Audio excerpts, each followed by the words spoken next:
Bangladesh supreme court সহ সারা দেশের অধস্তন আদালত এবং ট্রাইব্যুনাল সমূহ সহ সারা দেশের আইনজীবী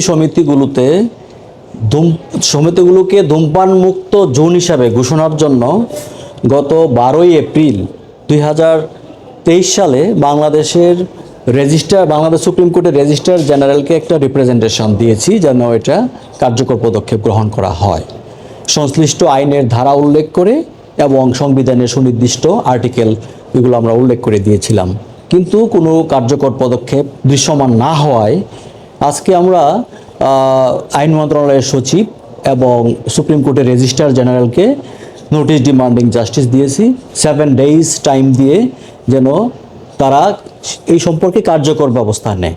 মূল বিষয়টা ছিল এরকম যে সুপ্রিম কোর্ট প্রিমিসেস এবং অন্য যে আদালত প্রিমিসেসগুলো আছে এবং বার অঙ্গনগুলো আছে সেখানে যেন প্রকাশ্যে যত্রতত্র ধূমপান না করা হয়। আপনারা নিশ্চয়ই জেনে থাকবেন এইটা চলছে এবং এটি পাবলিক প্লেস বলার অপেক্ষা রাখে না। তো পাবলিক প্লেসে ধূমপান করা শাস্তিযোগ্য অপরাধ এবং এটি নিষিদ্ধ। ধূমপান এবং তামাকজাত দ্রব্য ব্যবহার নিয়ন্ত্রণ আইন 2005-এর 3 ধারা অনুযায়ী এটি শাস্তিযোগ্য অপরাধ।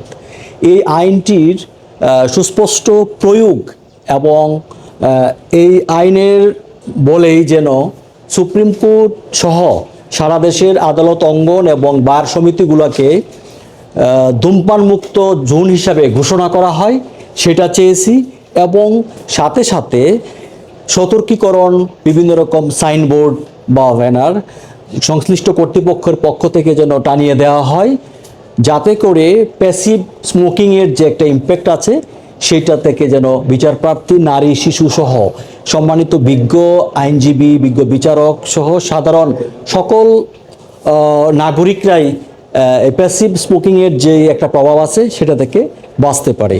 আপনারা নিশ্চয়ই লক্ষ্য করেছেন সুপ্রিম কোর্ট আইনজীবী সমিতি সহ কোর্টের বিভিন্ন কর্নারে দেখবেন যে ধূমপান প্রকাশ্যে চলছে এবং আপনি একটু এদিকেই যদি বের হন দেখবেন যে অ্যানেক্স কোর্ট বিল্ডিংয়েই অ্যাডভোকেট লাউঞ্জের পাশেই দেখবেন যে ধূমপানের একটা মহা উৎসব চলছে।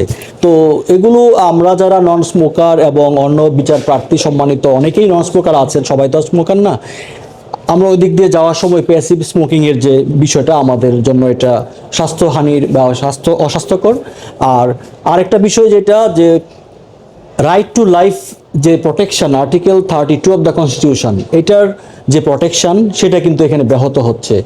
আর আমরা রাইট টু লাইফ বলতে শুধুমাত্র মেকানিক্যাল ব্রিদিংকেই বুঝি না, এটা একটা কমফোর্টেবল হেলদি এবং আপনার সুস্থ জীবনকে বোঝাচ্ছে। যদি ধূমপানের কারণে পরিবেশ নষ্ট হয় এবং প্যাসিভ স্মোকিংয়ের কারণে অন্যরা ক্ষতিগ্রস্ত হয় তাহলে তো আমার লাইফ তো ইনডেঞ্জার্ড হয়ে যাচ্ছে, লাইফ তো অ্যাট দ্য গান পয়েন্টে চলে যাচ্ছে। সুতরাং রাইট টু লাইফের প্রোটেকশন আমরা পাচ্ছি না, সকলেই পাচ্ছি না এই অঙ্গনগুলোতে যারা বিচরণ করি।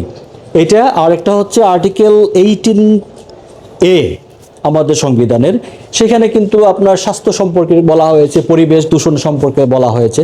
তো এই বিষয়গুলো নিয়েই আমরা গ্রিভেন্স আমরা এখানে দিয়েছি এবং আইনের যথাযথ যে সেকশন আছে সেকশন 3 সেইটার ভায়োলেশন হয়েছে এবং এটার যথাযথ এনফোর্সমেন্ট চেয়েই কিন্তু আমরা এই নোটিশটা ইস্যু করেছি।